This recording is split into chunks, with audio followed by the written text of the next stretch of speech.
Assalamualaikum warahmatullahi wabarakatuh. Innal hamdalillah nahmaduhu wa nasta'inuhu wa nastaghfiruh wa na'udzu billahi min shururi anfusina wa min sayyiati a'malina may yahdihillahu fala mudhillalah wa may yudlilhu fala hadiyalah. Ashhadu an la ilaha illallah wahdahu la syarikalah wa ashhadu anna Muhammadan abduhu wa rasuluhu la nabiyya ba'dah. Allahumma fasalli wa sallim wa barik ala sayyidina Muhammad ibn Abdillah wa ala alihi wa sahbihi wa mawalah. Hadratul Mukarram wal Mukhtaram yang sama-sama saya hormati, para alim ulama, para tokoh masyarakat, khususon kepada Ketua Ta'amir dan seluruh jajarannya.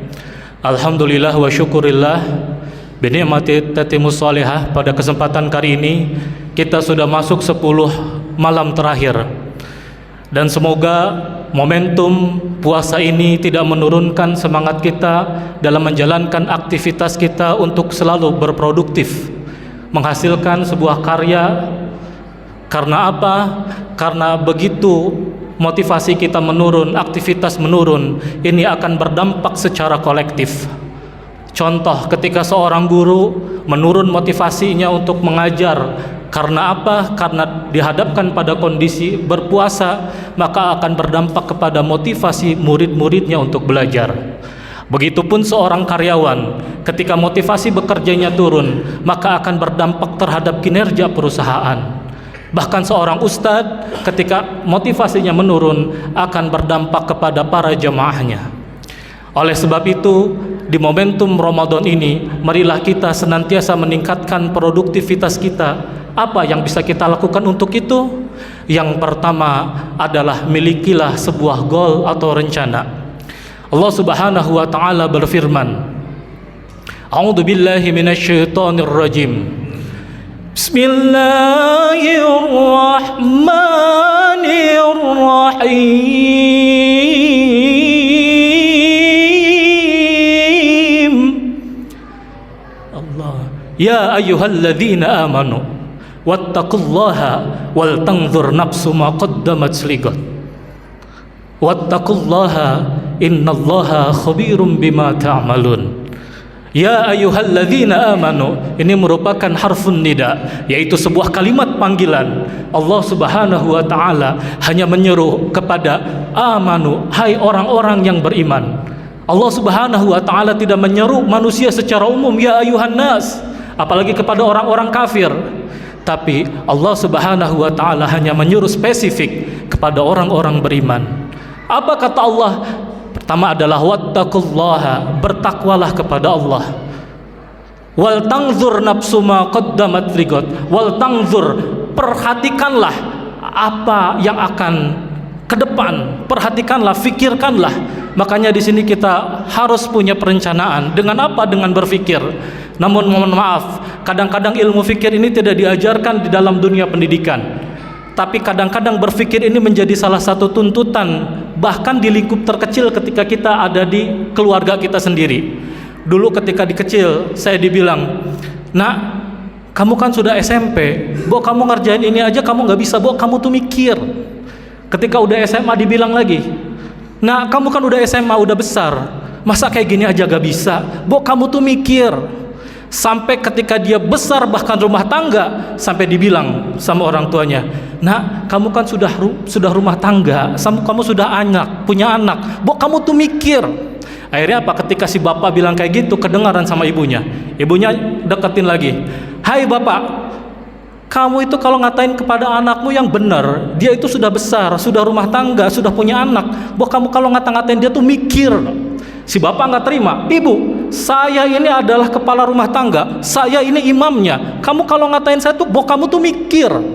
Serumah bingung tentang kata mikir, padahal itu nggak pernah kita bahas, kita nggak pernah diskusi. Makanya dalam Al-Quran beberapa kali Allah katakan tatafakkarun, tadzakkarun, tidakkah kamu berpikir, tidakkah kamu memikirkannya?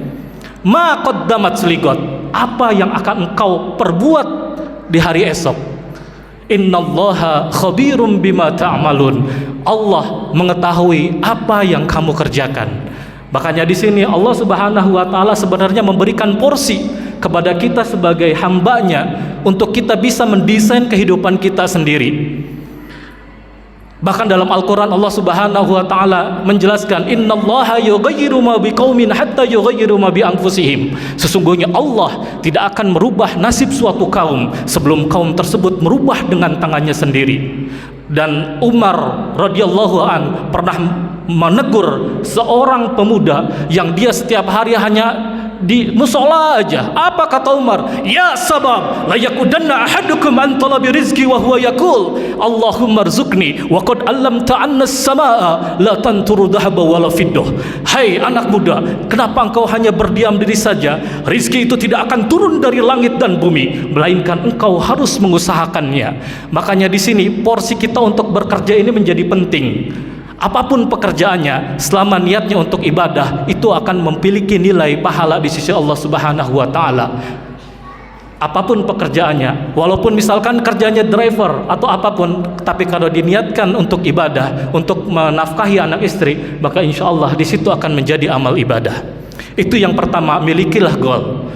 Kemudian yang kedua adalah bersinergi. Rasulullah sallallahu alaihi wasallam pernah berpesan padat, singkat, penuh manfaat dunia wal akhirat. Apa kata beliau?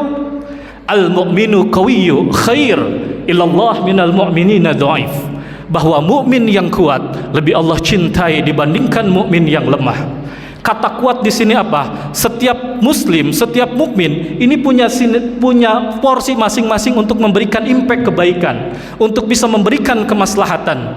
Kalau misalkan kita diberikan oleh Allah Subhanahu wa taala kelebihan di bidang harta, maka gunakan harta tersebut untuk wasilah kebaikan.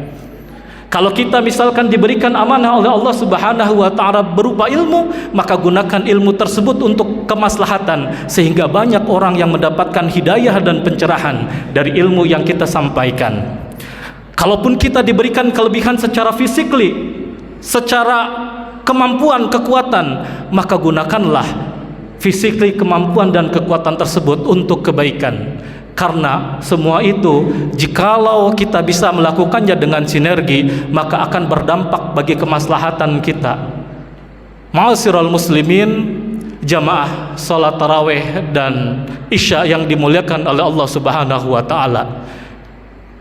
Untuk masuk kepada syurganya Allah Subhanahu wa taala dengan ibadah.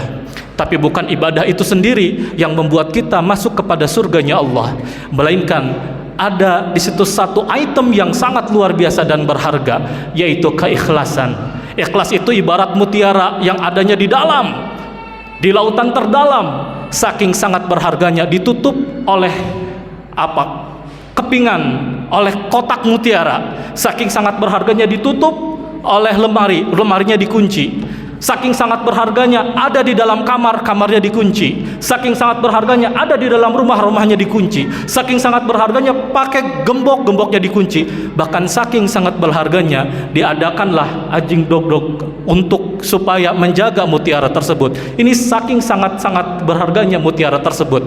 Nah, mutiara tersebut adalah jalan untuk menuju rahmatnya Allah Subhanahu wa taala. Perbuatan kecil, perbuatan simpel, tapi Allah suka, Allah ridho. Udkhul ila jannati min rahmati, masuklah ke surgaku dengan rahmatku.